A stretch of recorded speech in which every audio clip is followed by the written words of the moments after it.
To discuss this, we're joined by a journalist, Shingirai Madondo, and it joins me from Gaborone. Thank you so much, Mr. Madondo, for joining us.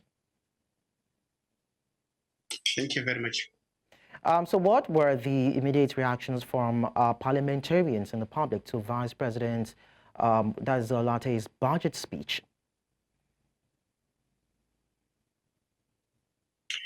The immediate reaction to the budget was not that everybody was actually expecting, or it's something that people were not expecting from what the Minister of Finance, who is also the Vice President of the Republic of Botswana, was expected. Like just yesterday, the leader of opposition, who is also the president of the opposition, Botswana Congress Party, actually barraged or trashed the budget, saying challenges that Botswana is facing. And he says what is happening, or what the minister said, is not going to answer all those questions, whereby we have a high unemployment, which is actually expected to be between 29% and 30%.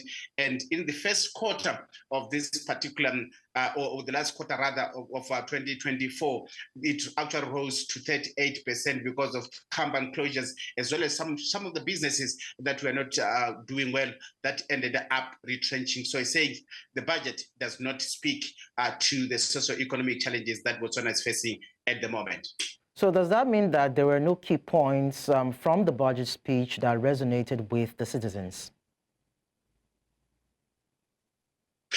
Indeed, there was not the expectations, looking at the fact that this is a new political party that took over from the party that actually ruled this country for the past 58 years. That is the Botswana Democratic Party, that was founded for the very first time in the history of this particular republic, looking at the fact that Botswana got its independence in 1966.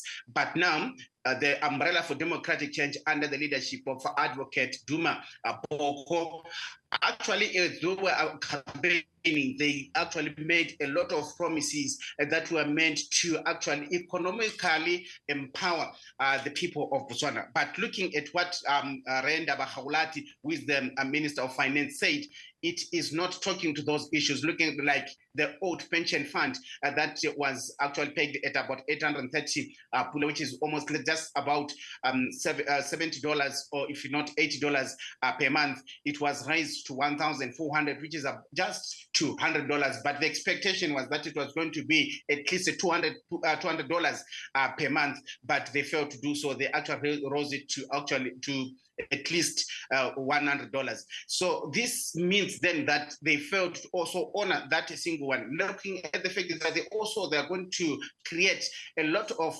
employment opportunities. They excelled in the 5 years of their leadership, that is from 2025 from 2024 rather to 2029. They will be creating at least 500,000 jobs. That's about 500,000 jobs, equating it to at least 100,000 jobs per year.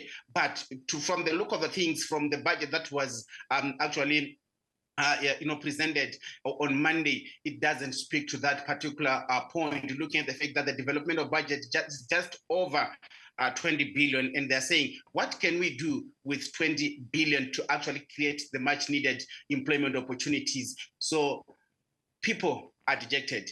Members of parliament are not taking it lightly, and we're going to see a lot of sounds being launched in parliament against what the Minister of Finance has just elaborated this week. All right, thank you so much, Shingirai Madondo, for sharing these thoughts with us. Thank you very much. My pleasure is mine.